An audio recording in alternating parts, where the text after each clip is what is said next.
you have one of those things that says action? He's about to do it. It's already rolling. He'll have to edit this part out. Welcome back for another edition of Tarboro Coffee Talks. I know it's been a while since we've been together, but we have an exciting show for you today. We have Tate Mayo with us, the mayor of the town of Tarboro, and so many other things. I'll let him tell you all about that. But first, it is Coffee Talk, and so I want to know, what are you drinking? Same thing I always get. If you ask Tiffany at the counter, the usual is large iced coffee the way it comes. Large iced coffee the way it comes. And I'm drinking our black medium roast. And I don't know if you noticed, but we've been decorating the sleeves up. They're beautiful. You should stop by and get an espresso or a hot coffee and look at one of those sleeves. And so just as we get started, Tate, you're born and bred Tarburian, or however you'd say it. Tell me, what's it like living in the town of Tarboro? It's great. It's really great. It's just such a loving, supporting community. A community that when I was younger, I didn't think I was going to come back to. I wanted to go see the hustle and the bustle of everywhere else. I've got two little sisters. We were raised on our family farm just outside of town, a little bit closer to Speed than Tarboro, still with the Tarboro address. And about 2003, 2004, my parents bought a house not a block away from here, and went off to school at NC State. I apologize. It won't. I apologize. You asked me to cover it up, but you got to be proud. I mean, you got to be proud of where you went, and so 6.5 years of educating later, they gave me a piece of paper with my name on it, so I've got to represent them where I can. So you crammed that 4-year degree into 6 years, huh? I needed to make sure I got every last bit of information I could get before I left. And that's right. My dad says they call most folks that go to school that long doctor, and I'm not a doctor. Right. So you said your family owns a farm. What do y'all farm? So we're a row crop farm. We grow corn, cotton, soybeans, peanuts. We do clary sage. We've got wheat, rye, and oats in the field that we'll clean and sell for grain seed now. Okay. So it's something that's in my blood. It's what I went to school for. It's what I was raised around, and up until I started teaching agriculture at the prep school, that's what I did full time. Okay. Do you still, you said you're teaching at the prep school, agriculture. Do you still have any role on the farm while you're teaching? I know teaching, that's a 100-hour-a-week job, so I don't know that you have time to do anything on the farm. Well, this year I'm actually trying to start up my own operation within the farm. Okay. I'm renting 65 acres of land for my family to finally have something in my own name. And as much as I'd like to spend more time out there than I do between being a teacher at Northeast Carolina Prep, we didn't get back from an FFA competition till 7:15 last night. Right.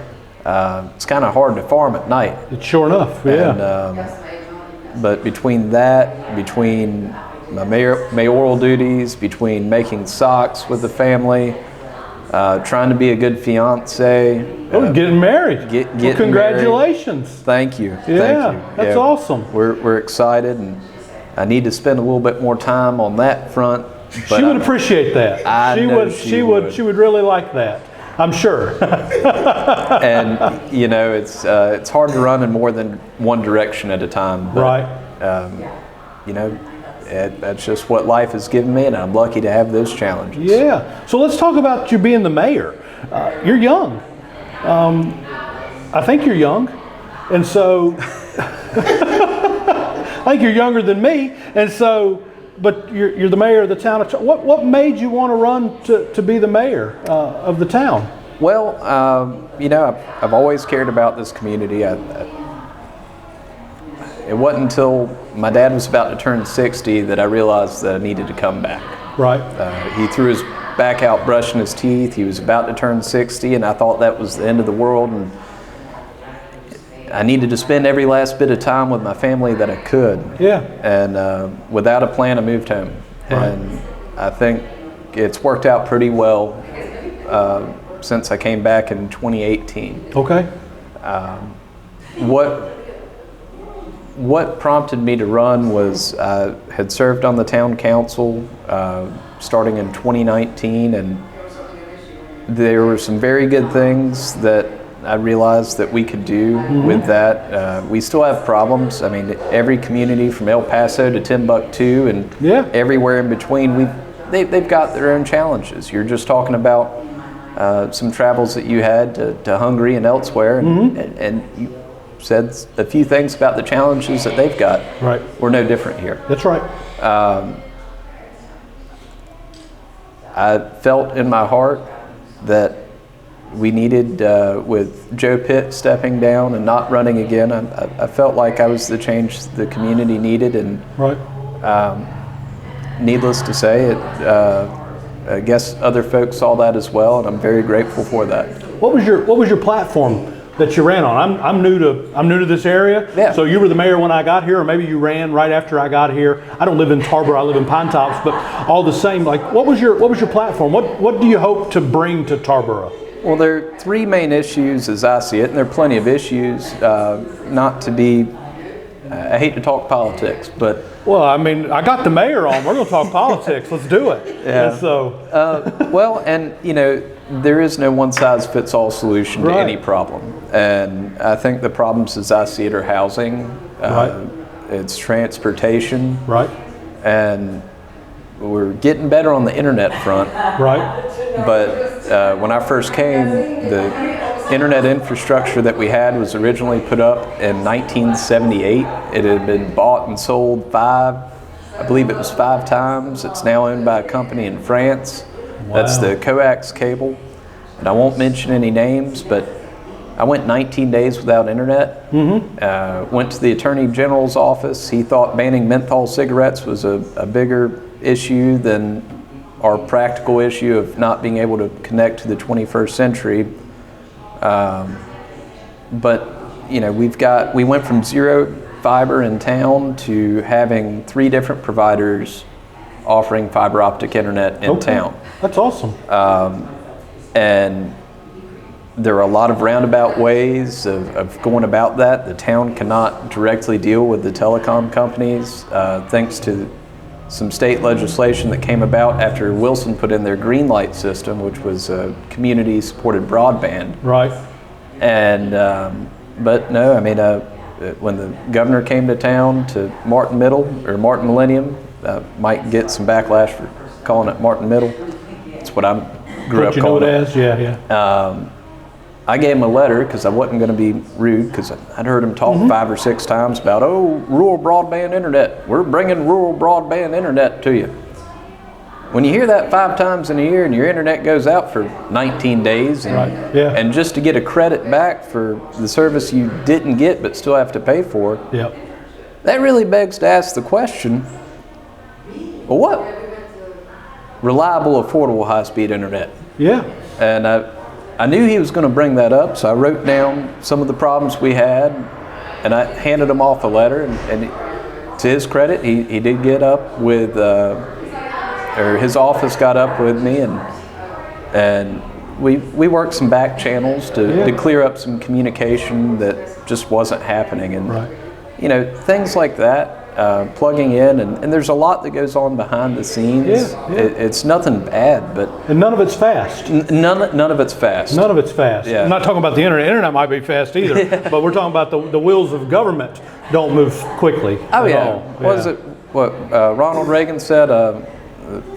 Scariest words that can ever come out of a person's mouth. I'm with the government, and I'm here to help. Yeah, that's right. Yeah, there's something to be said about that.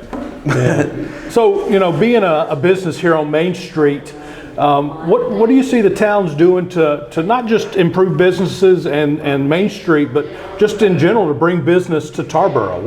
What's working out there? Well, you know, that's another thing where it's hard to have one thing that works for everybody. That's right. Yeah. And well, don't worry about it. Just make sure it works for the coffee house. And what? No, I'm kidding. We love all the businesses in Tarboro. I'm just kidding. So go ahead. Well, unfortunately, we can't accept bribes. Right. Your coffee was free today, Mayor. I mean. No, I paid $3.45 plus a tip, and I'm kidding. no.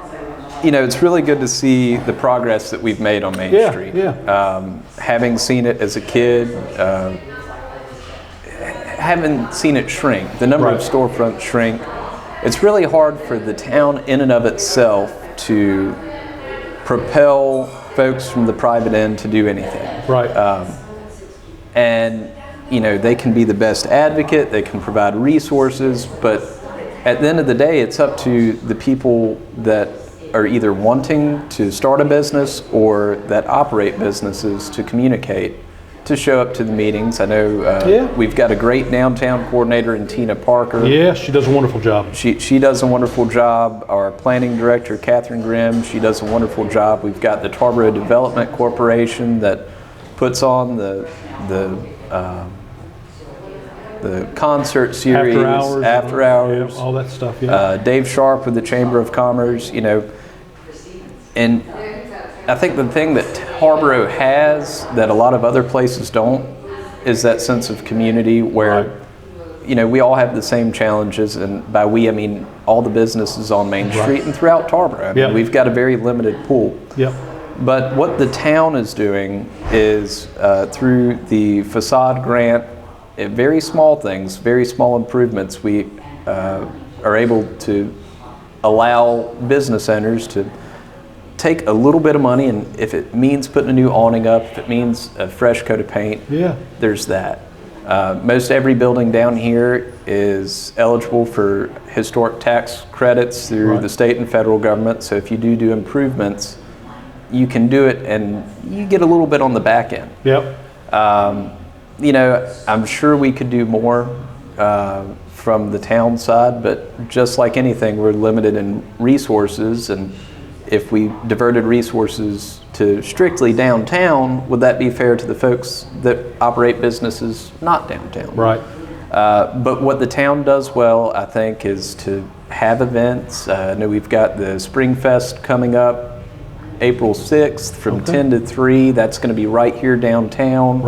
During Christmas time, we have carriage rides, the concert series we do downtown, and I think that we could all do a little bit better by coming out as a community and enjoying those events. And how do we incorporate the businesses down here so y'all can get some symbiosis? With all that traffic, how can you capture more of it?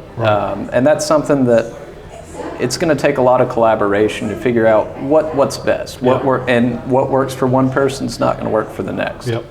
But I do have to tip my hat to you, to Anthony downstairs, to Franklin at the brewery, Robertson Dupree. I'm really excited with the new Taps on Main at the other end of Main Street. There's a lot of hustle and bustle right here. And it kind of slows down as you get closer to the river. It does. And we've got a bulkhead going in on the riverfront to stabilize that riverbank, and also two, walking ramps, but two sidewalks going down that are planned to go down from the river to Main Street. And I think that is one of the biggest assets that we have that goes completely unutilized. How can we incorporate that natural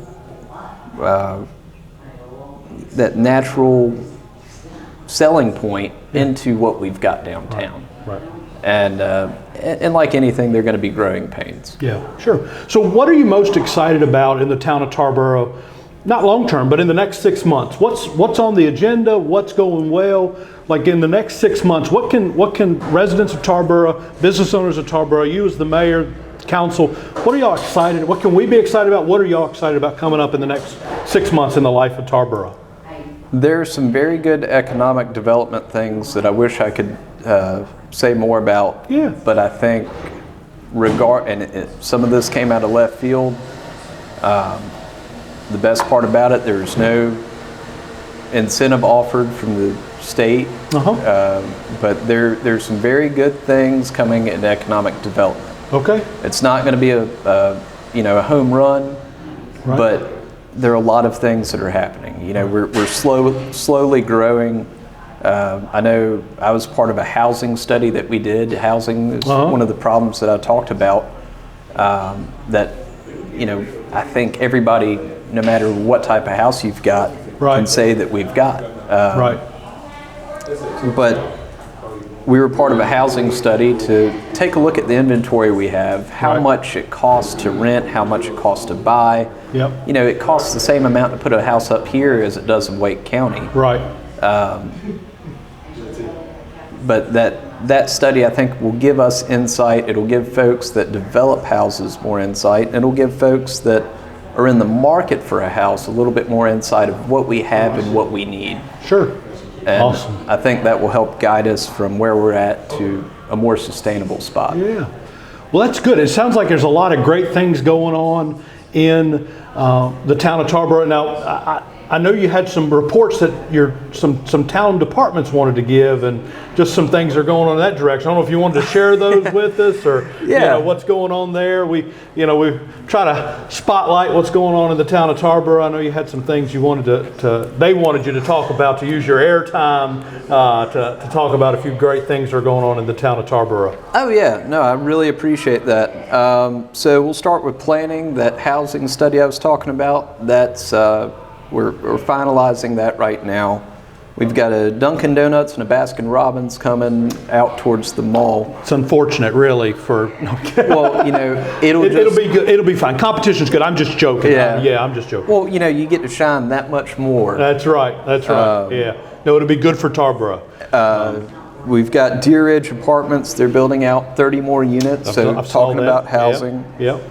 The electric department, they've got the Public Power Award of Excellence, so we're in the top 25% in reliability in the country, which, we all have an outage every now and then. And, between the tree crews, the linemen, those guys do a great job at getting us back up and running. But with that, nobody does a perfect job except for Tiffany behind the, that's right. the counter.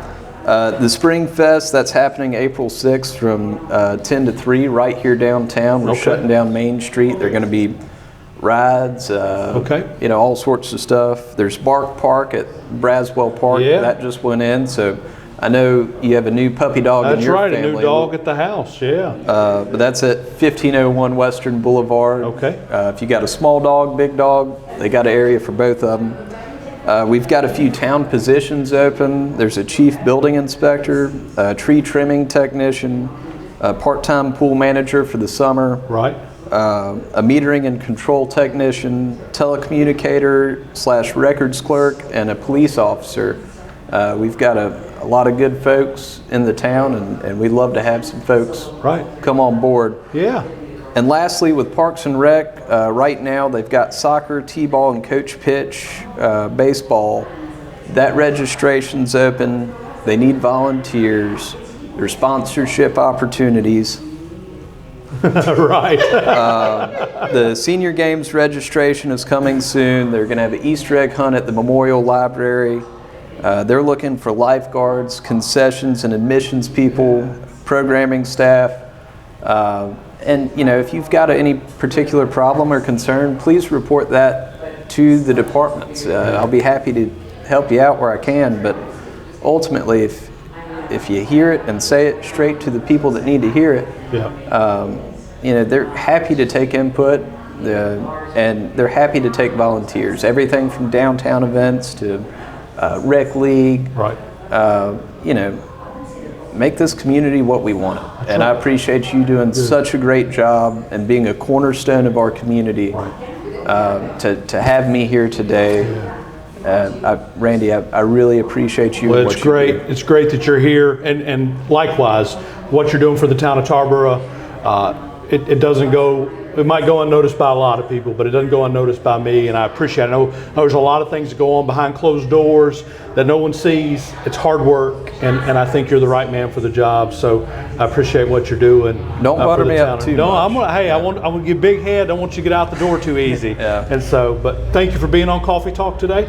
Y'all heard so much good things going on in the town of Tarboro. I mean, we've got, there's something for everyone in every place, and I think what the mayor said I don't know if he said it here, but he said it earlier. We got to work together. We're all on the same team. We all want the same things. We want Tarboro to be better. And Tarboro's already great. And so, but if we work together, it can only get better from here.